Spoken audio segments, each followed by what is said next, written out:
Hello, everybody. Today I'd like to show you around the really cool website here, Filmfreeway. This has really been a website that has changed my life in what film festivals I'm able to participate in, the amount of success that I can have as a filmmaker, the ability to share my content with places around the world. Film Freeway is a free website. You can use this without having any money set up. However, I do want to show you that there are different options based upon whether or not you have an account that takes money out of your bank account with Film Freeway, or if you do it for free. Let's say, for example, I want to do this Rhode Island International Film Festival. You'll notice here that this is a film festival that does require money. However, if I set up an account where I actually pay Film Freeway, it's $10 a month right now for you to have an account, it would save me a good bit of money. It would save me $10 here. This particular festival is $80 for a standard person and $70 for this category when it comes to having an account set up. So it may not initially show a whole lot of financial benefit to you if you are paying them a monthly amount. However, if you're doing a lot of festivals on here, it probably is worthwhile for you to spend 10 bucks a month and just go ahead and save money on several of your submissions. There is a relatively simple system in order to filter what you need in Film Freeway. You can state, I want to see all festivals, both ones that are still open and ones that are closed. I typically leave it on open only because if a festival is closed, what do I care? I don't want to submit to a festival that's closed, or it doesn't really help me. So I usually just pick this option. If you like a particular type of submission process, you can choose here. For example, if you only want to submit to ones that festivals that give awards or ones that are online, you can click here. It also has music contests and photography and screenwriting, as you can see. Typically, I'm looking for film festivals. As you can see there, when you click on something in Film Freeway, it actually filters and shows you the content a little bit more specifically to what you have asked for. You can also state that you want to submit for a certain category. I'm an animator, so I could click animation.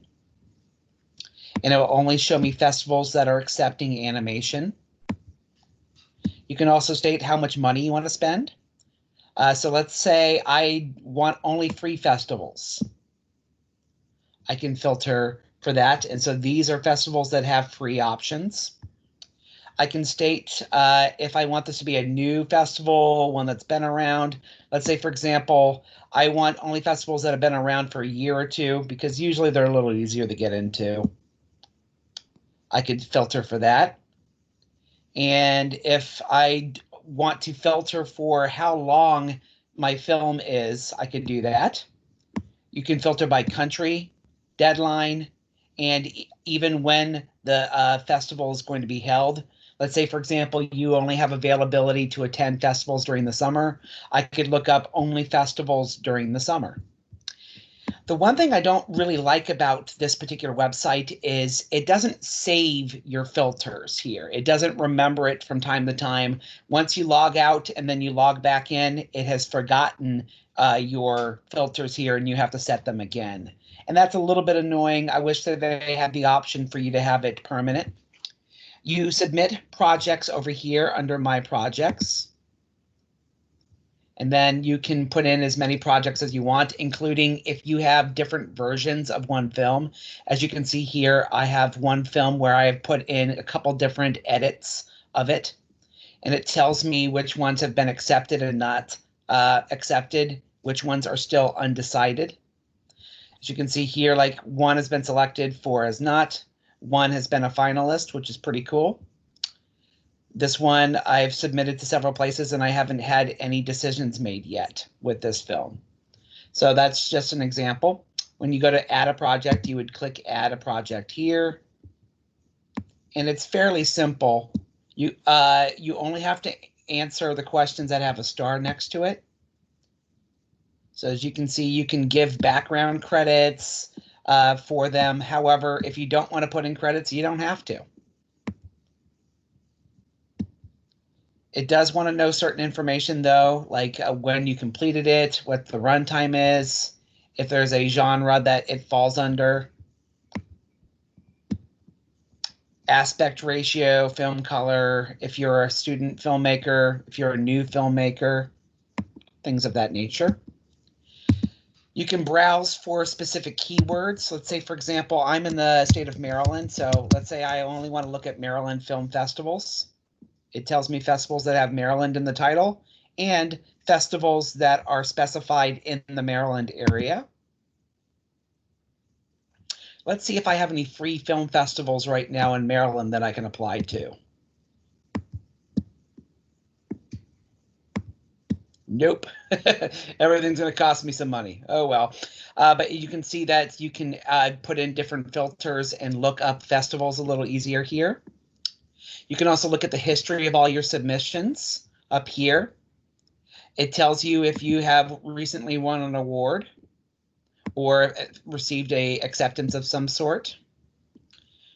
You also can put in a profile for yourself over here.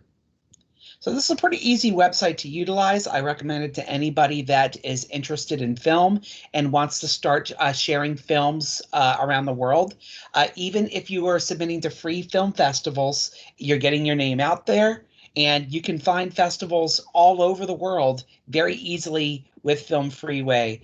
Filmfreeway does not charge you for doing any festival submissions. The money that is being charged is if the festival itself requires payment for that particular festival. I will also say that they send you emails. You can change your settings so that you only get some important festivals. You can do it where you get an email for every festival that has a new alert, which I don't suggest you do because there are hundreds. You could also do festivals that are in your area, or you can say, please don't send me any emails. So Filmfreeway gives you a lot of options at this time. My only real quibble with them is, again, I would love it if they would have a more permanent filter. I will also say sometimes it can be confusing when you use your cell phone. The orientation is slightly different on a cell phone, and sometimes you can reset the settings in the filter by accident just because it's a little clumsy using your cell phone. If you're going to use this website right now, I would recommend you would use your laptop. So that's just everything for now. If you have any questions, please pop some questions into the chat. But Filmfreeway, definitely would recommend it. Have a great day.